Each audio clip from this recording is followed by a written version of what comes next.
अस्सलाम वालेकुम रहमतुल्लाहि व बरकातुहू। Welcome to the MD CAT educate from day students. जैसे कि आप जानते हैं हम एमडी कैट के जो पास पेपर एंड उसके वो कर रहे हैं, ठीक है। तो जो आज होगा वो होगा केमिस्ट्री का पोर्शन होगा। और 2015 में जो जेएसएमयू और डोज ने मिला कर जो लिए थे, पहले तो इकट्ठे लेते थे ना, तो अब तो फिर उन्होंने अलहदा करते जेएसएमयू को अलहदा किया था, वो लेगी, ठीक है। तो अगर आपने हमारा ऑफिशियल ग्रुप ज्वाइन नहीं किया था एमडी कैट तो ये दिए गए नंबर पर आप रब्ता कर सकते हैं, आपको ज्वाइन करा दिया जाएगा, ठीक है। तो अगर आप हमारे चैनल पे न्यू आए तो चैनल को सब्सक्राइब कर दीजिए ताकि जो भी वीडियो अपलोड हो उसका नोटिफिकेशन आपको सबसे पहले मिले, ठीक है। तो चलिए हम अपने क्वेश्चन की जानिब चलते हैं। सबसे पहला जो क्वेश्चन है उन्होंने पूछा हुआ है वो उन्होंने पूछा which of the molecule shown below are aromatic. अब एरोमेटिक हमने बताना है, ठीक है। तो वैसे तो इसका जो ऑप्शन बन रहा है वो बीटा बन रहा है, यानी कंपाउंड जो है ना सेकंड। लेकिन आपको पता है एरोमेटिक के लिए ना वो बेंजीन रिंग का होना भी ज़रूरी है और उसमें पाई बांड भी होना चाहिए। हक्कल रूल वो ज़रूर फॉलो करो, ठीक है। तो उसको तो नेक्स्ट क्वेश्चन पे चलते हैं। What are the major product of the reaction shown below. अब देखना ये रिएक्शन दिया गया और ये बॉक्स में है ना, हु बहू वो रिएक्शन उठा लेते हैं। अब बच्चों ने ना किए तो नहीं होते, तो इस वजह से उनको थोड़ी सी मुश्किल आ सकती है। तो इसकी ना डिटेल में जाने से बेहतर ही है कि मैं आपको ना ऐसे ही समझा दूं, क्योंकि ये बिल्कुल किताब की उन्होंने वो लाइन उठाई हुई, तो इसमें तो कोई वो ना ही वो एक्सप्लेनेशन या रट्टे वाली बात जिस तरह होती है। तो इसका ऑप्शन बनेगा अल्फा बनेगा, फिनोल एंड ब्रोमोप्रोपेन। ये फिनोल वाले चैप्टर में जाएंगे ना, बिल्कुल स्ट्रक्चर उसने फिनोल की खींची हुई थी ना, इस वजह से। तो आगे क्वेश्चन है, commercial hydrogen is obtain from. Commercial hydrogen sir हमें जो ऑब्टेन होती है वो होती है मीथेन से, और मीथेन को हम क्या कहते हैं, मार्शी गैस, यानी मार्शी इलाकों में पाई जाती है, ठीक है, दलदली इलाकों में, ठीक है। The ionisation of hydrogen atom give. Ionisation of hydrogen atom की जो है ना, हाइड्रोजन एटम की अगर हम आयोनाइजेशन करेंगे तो हमें क्या होगा, हमने इलेक्ट्रॉन जब रिमूव कर लेंगे तो हमें क्या हासिल होगा, प्रोटॉन ही बचेगा। इलेक्ट्रॉन तो निकल जाएगा हाइड्रोजन से, तो इस वजह से उसके बाद जो बचेगा वो प्रोटॉन बचेगा, ठीक है। तो इस वजह से इसका 40 ऑप्शन आया। आगे है which is the most basic in character. आपको पता है जब हम नीचे आते हैं ना पीरियोडिक टेबल में, तो साइज़ इंक्रीज़ होता है, जैसे जैसे साइज़ इंक्रीज़ हो जाता है बेसिसिटी यानी मेटालिक करेक्टर इंक्रीज़ हो जाता है। तो इस वजह से आप देखें ना, रुबीडियम जो होगा ना ये सबसे ज़्यादा बेसिक होगा। रुबीडियम हाइड्रोक्साइड जो है ना ये मोर बेसिक होगा। तो इस वजह से जो ऑप्शन आना है वो आना है अल्फ़ा, ठीक है। तो रुबीडियम हाइड्रोक्साइड ये मोर बेसिक होगा, ठीक है। तो इस वजह से ये ट्रेंड ना याद क्या करें, ट्रेंड भी वो पूछ लेता है अक्सर औकात ना पीरियाडिक टेबल में। लॉन्ग द पीरियड ट्रेंड पूछ लेता है, फिर ग्रुप्स के लॉन्ग पूछ लेता है, और मुख्तलिफ ट्रेंड पूछ लेता है, वो कभी सल्फेट का पूछ लेता है, नाइट्रेट का पूछ लेता है। तो इस वजह से इनऑर्गेनिक केमिस्ट्री में खैर 2023 में इन्होंने बहुत वो एक क्वेश्चन को ना गड़बड़ किया था, ठीक है। चलिए हम नेक्स्ट क्वेश्चन पे चलते हैं। Oxygen does not react with. Oxygen किसके साथ रिएक्ट नहीं करती। ऑक्सीजन फास्फोरस के साथ रिएक्ट कर जाती है, सोडियम के साथ भी रिएक्ट करती है, मेटल के साथ, सल्फर के साथ भी रिएक्ट करती है, क्लोरीन के साथ रिएक्ट करती है, लेकिन अंडर स्ट्रेनस कंडीशन के अंदर रिएक्ट करती है, मतलब कि ना होने के बराबर है। तो इस वजह से इसका ऑप्शन जो आएगा ना वो डेल्टा आएगा। देखिए ना, मैं इसका वैसे रिएक्शन जिस तरह होता है HOCl मतलब कि ना बनता है, लेकिन ये मतलब कि ना उस तरीके से रिएक्ट नहीं करती जिस तरह मुझे बाकी मेटल के साथ ना इजीली से बाकी एलिमेंट्स के साथ इजीली से रिएक्ट कर सकते हैं, इस वजह से। तो नेक्स्ट क्वेश्चन जब चलते हैं, physical property of ethyne. Ethyne की फिजिकल प्रॉपर्टी बतानी है। It is colourless gas with sweet smell, बिल्कुल सही है। It is apparently soluble in water, ये भी बिल्कुल ठीक है। It is less denser than air, ये भी करेक्ट है। It explode on compression to liquid because of unstable nature, जी बिल्कुल, ये एक सारी की सारी प्रॉपर्टीज़ और ये थ्योरेटिकल क्वेश्चन है, ठीक है। तो ये सारी सारी इसकी प्रॉपर्टीज़ दी गई हैं, तो इसका जो ऑप्शन बनेगा वो बनेगा ईटा, ठीक है। तो आगे हमने पढ़ना है, क्वेश्चन आ गया, how will equilibrium of the following reaction be affected if additional nitrogen is added. Le Chatelier principle वो यूज़ कर रहे हैं। वो कहते हैं हमने अगर नाइट्रोजन ऐड करें तो कहाँ पे प्रोसेस जाएगा। आपको पता है, देखिए नाइट्रोजन कौन सी वाली साइड पे, लेफ्ट साइड पे है ना, तो अगर हम उधर भी ऐड करेंगे मतलब कि चीज़ें वहाँ पे ज़्यादा हो रही हैं, और इक्विलिब्रियम पे जाने के लिए ना दोनों साइड पे चीज़ों का बराबर होना लाजमी है। तो इस वजह से लेफ्ट साइड पे ना चीज़ें मतलब कि हम मोल ज़्यादा कर रहे हैं, तो जो रिएक्शन मूव करेगा वो राइट की जाने मूव करेगा, ताकि इक्विलिब्रियम को जो है ना वो इक्विलिब्रियम अटेन हो सके, दोनों जानिब जो है ना वो कहते हैं ना वो तराजू के ना दोनों पलड़े बराबर हो जाएं। तो सेम यही कंडीशन है कि जहाँ जिस जगह वो मवाद ज़्यादा होगा, मटेरियल ज़्यादा होगा, वहाँ से मूव करके हम दूसरी जगह ले जाएंगे जहाँ पे कम होगा, ताकि जो है ना तराजू का पलड़ा बराबर हो जाए। सेम हेयर इधर भी इक्विलिब्रियम अचीव हो जाए। तो इस वजह से कहते हैं कि जो जो इसका करेक्ट ऑप्शन बनेगा वो अल्फ़ा बनेगा, राइट की जाने मूव करेगा, यानी NH3 की जाने मूव करेगा, ठीक है। और नेक्स्ट क्वेश्चन है, NH3 is an example of. ये डी और एफ ब्लॉक एलिमेंट से लिया गया, यानी ट्रांजिशन एलिमेंट से क्वेश्चन उन्होंने लिया, ठीक है। तो ये इसका आएगा, ये न्यूट्रल एजेंट है, ठीक है। ये अमाइन हो गया और एक्वा हो गया, तो ये जो है ना ये न्यूट्रल लिगेंड है। मोनोडेंडेट लिगेंड, बाइडेंडेट लिगेंड और जो है ना हेक्साडेंडेट लिगेंड, इनकी ना एग्जांपल ज़रूर ज़रूर याद कीजिएगा, इनमें से मोस्टली क्वेश्चन पूछते हैं, ठीक है। तो नेक्स्ट क्वेश्चन है the hybridisation of atomic orbital of nitrogen is -N2 में पूछा गया, फिर NO3 एंड NH4 और रिस्पेक्टिवली। तो ये रट्टे वाली है, इसका को ना कोई वो नहीं है, ये बुक्स में हूबहू इस तरह दी गई हैं, तो इस चीज़ों को ना देख लीजिए। SP या SP2 या फिर SP3 इस तरह से, ठीक है। N2 है ना, N2 के दरमियान आपको पता है ट्रिपल बॉन्ड होता है, ट्रिपल बॉन्ड की हाइब्रिडाइजेशन कौन सी होती है? SP होती है, ठीक है। तो उसके बाद वो पूछ रहा है NO3 की, ठीक है। तो NO3 में जो है ना एक डबल बॉन्ड होता है, तो इसकी वजह से इसकी जो हाइब्रिडाइजेशन बन रही है वो बन रही है SP2। तो इस तरह NH3 की बन रही थी, SP3 बन रही थी, ठीक है। चलो हम नेक्स्ट क्वेश्चन पे चलते हैं। वो है the dipole moment of the given molecule BF3 NF3 NH3 is such that, वो कहते हैं ऑर्डर बताना कि किसका डाइपोल मोमेंट जो है ना तरतीब के लिहाज से ज़्यादा होगा। सबसे पहले आपको पता है NH3 का डाइपोल मोमेंट ज़्यादा, वो क्यों है? क्योंकि जो ना बॉन्ड एंगल है ना, देखिए ना सेम जो पहले दो है ना, इनका सेंट्रल एलिमेंट नाइट्रोजन सेम है, लेकिन हाइड्रोजन मोर इलेक्ट्रोनेगेटिव नहीं है, इस वजह से ना ये कंप्रेस नहीं करता, इस वजह से इसका डाइपोल मोमेंट ज़्यादा होगा। NH3 का ज़्यादा होगा, उसके बाद फिर NF3 का, उसके बाद सर BF3 का। आई थिंक BF3 का जो डाइपोल मोमेंट है वो ज़ीरो होता है, इस तरीके से, ठीक है। अगला क्वेश्चन है the unit cell with crystallographic dimension. इसकी मैंने वीडियो अपलोड की थी, तो ठीक है, वो शॉर्ट ट्रिक थी, बिल्कुल ईजी थी, इसको आप देख लेंगे इंशाल्लाह आपको समझ आ जाएगी। इसका जो ऑप्शन बन रहा है वो क्यूबिक बन रहा है, ठीक है, अल्फा ऑप्शन। तो क्वेश्चन, अगला क्वेश्चन है sir H2O has higher boiling point than HF। H2O का बॉइलिंग पॉइंट हायर क्यों होता है, ये रीज़न बतानिए। आपको पता है H2O ये दो हाइड्रोजन बॉन्ड बनाता है पर मॉलिक्यूल, जबकि HF बनाता है एक बॉन्ड पर मॉलिक्यूल। वो अगर बना पूछे ना कि हाइड्रोजन बॉन्ड सबसे ज़्यादा किस में होते हैं, वाटर में होते हैं या HF में, लेकिन अगर वो पूछ ले हाइड्रोजन बॉन्ड एक मजबूत किस में होती है, वो HF में होती है, H2O में नहीं होती, ठीक है। तो अगर हम ओवरऑल देखेंगे तो H2O यानी दो हाइड्रोजन बॉन्ड बना रहा है, तो इस वजह से जो मजबूत है इसके जो है ना बॉइलिंग पॉइंट ज़्यादा होगा, इंटरमॉलिक्यूलर फोर्स मजबूत है ना इसके अंदर, इस वजह से।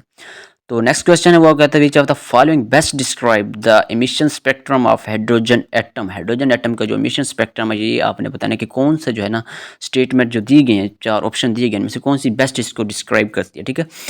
तो हम इसको चूज़ करेंगे। आपको पता है एमिशन स्पेक्ट्रम और एब्जॉर्प्शन स्पेक्ट्रम जो है ना हाइड्रोजन के, ये पूछे जाते हैं, तो इस चीज़ को ना आपने गौर से इनको ना गौर से देखना, एटॉमिक स्पेक्ट्रम को है ना, इनको गौर से। फिजिक्स में भी इसके मतलब क्वेश्चन पूछे जाते हैं और केमिस्ट्री में भी इसमें पूछे जाते हैं, तो हमने वो बताना है। तो वो कहता है क्या है इसका, a discrete series of line of, मतलब कि नहीं क्वेश्चन, लेकिन इसका ऑप्शन तो दिया गया डेल्टा, उसका ऑप्शनल, बट ये है कि थोड़ा सा असल में ये मुबहम है, एम्बिगुअस लग रहा है मुझे, थोड़ा सा नज़र नहीं आ रहा है इस वजह से, ठीक है, यानी ये क्लियर नहीं है क्वेश्चन। तो इसका डेल्टा ऑप्शन है several discrete series of lines with, मतलब जो भी है ना, लेकिन ये थोड़ा सा PDF जो था ना वो क्लियर नहीं था इस वजह से, ठीक है। तो नेक्स्ट क्वेश्चन है sir ethyl alcohol when treated with concentrated H2SO4 में गिव। इथाइल अल्कोहल क्या देता है जब हम इसको कंसंट्रेटेड H2SO4 के साथ रिएक्ट करते हैं, तो क्या देता है? ये ऑल ऑफ द अबव देता है, इथाइलिन भी देता है, डाईइथाइल ईथर भी देता है और डाईइथाइल सल्फेट भी देता है, लेकिन ये टेम्परेचर मुख्तलिफ होता है। एक का टेम्परेचर होता है 140 पे, ये ईथर देता है, 180 पे ये इथीन देता है। तो इस तरीके से आई थिंक 100 पे ना ये डाईइथाइल सल्फेट देता है, ठीक है। तो इस वजह से टेम्परेचर की डिफरेंस की वजह से। उसके बाद स्ट्रोशियम लाइबीज, तो ये एक थ्योरेटिकल क्वेश्चन था, इसको पढ़ लीजिएगा। नेक्स्ट क्वेश्चन पे मूव करते हैं। वो कहते हैं magnesium oxide is used in the making of lining of blast furnace, it is extracted from sea water as follow, aqueous calcium hydroxide is added to sea water. अच्छा, उन्होंने reaction दिया calcium hydroxide का MgCl2 के साथ MgOH2 बना, उसके बाद CaCl2। तो magnesium hydroxide is then filtered off and roasted, which of the following comparison between calcium and magnesium explain why magnesium hydroxide form. वो कहते हैं कि हमने ना दिए गया जो इन्होंने रिएक्शन दिया ना, इसमें से उन्होंने बनाया कि दोनों के दोनों ऑक्साइड बने ना, तो इसमें से ज़्यादा जो बेस्ट जो चीज़ डिस्क्राइब करती है कि दोनों के दरमियान फ़र्क करती है या कंपेयर करती है, ठीक है, वो कौन सी है? तो इसमें से ऑप्शन जो है ना, इसमें चार्ली ऑप्शन बना था सॉल्युबिलिटी प्रोडक्ट ऑफ मैग्नीशियम।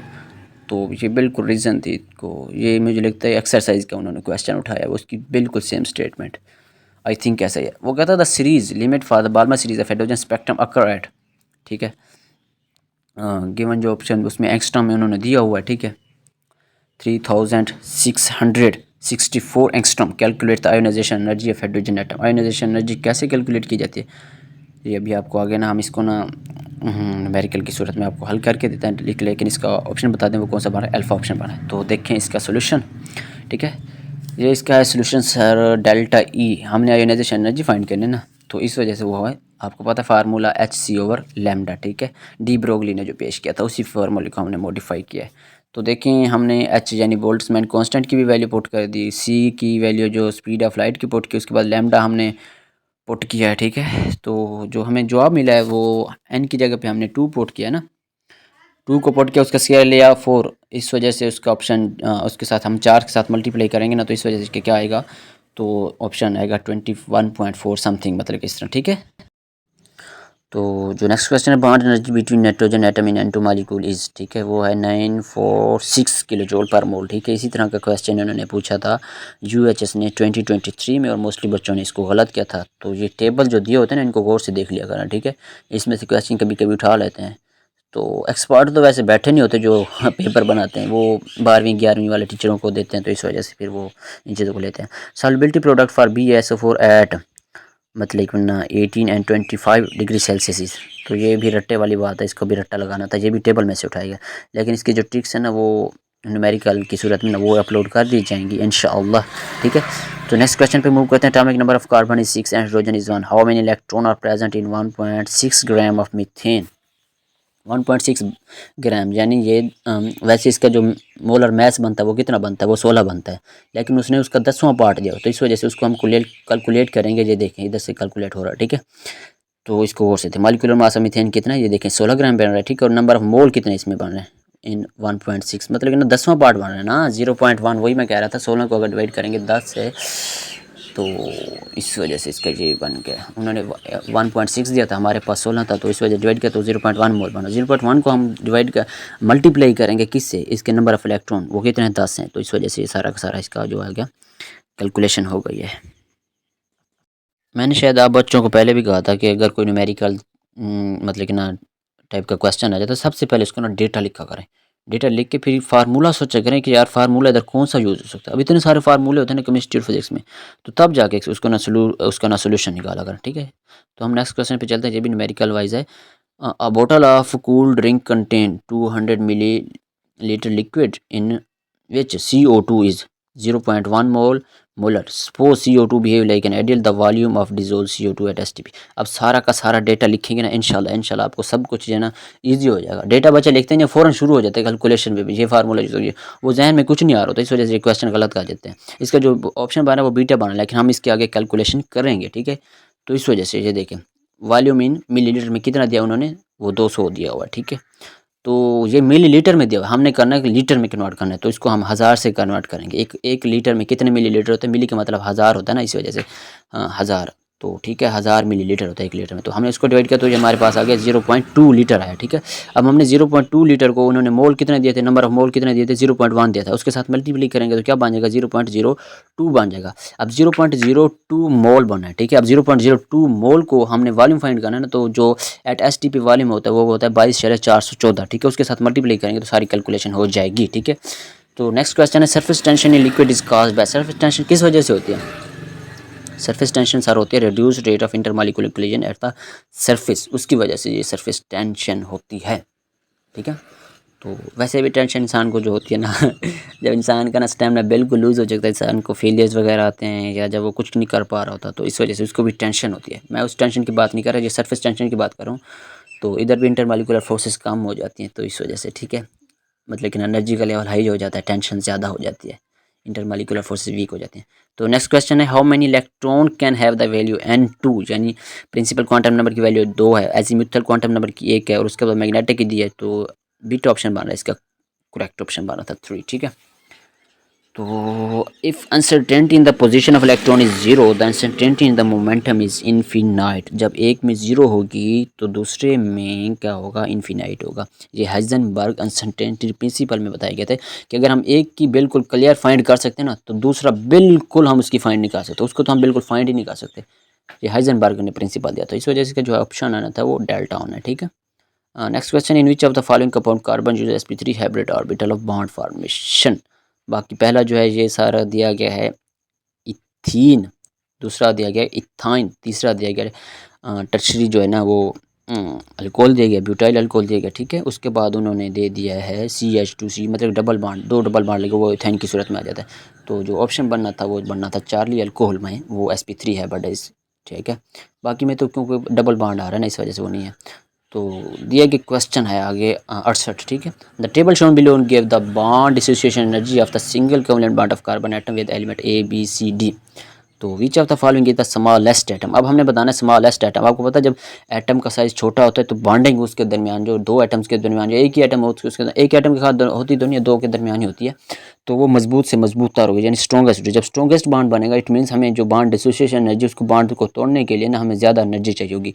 तो दिए गए टेबल में से सबसे ज़्यादा एनर्जी कौन से वाले हिस्से में है? आखिरी हिस्से में ना, सी और डी वाले में 485 किलो जोर है, ठीक है, पर मोल। तो इस वजह से जो हमारा ऑप्शन बन रहा है वो बन रहा है डेल्टा, ठीक है।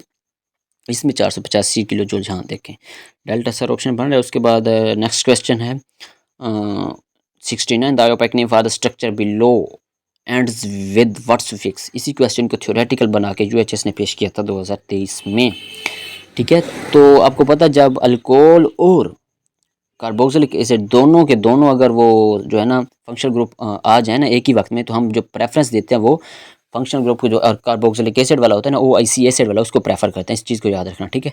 तो नेक्स्ट क्वेश्चन है what is the major product of the nitration reaction. अब उसके ने नाइट्रेशन की है, तो NO मतलब कि ना जो है ना फिनोल की, ये बेंजीन वाला चैप्टर नहीं है, उसमें उन्होंने बताया था। आपको पता है मेटा पे जाता है, पोजीशन पे जाता है, आर्थो पे जाता है, पैरो पे जाता है।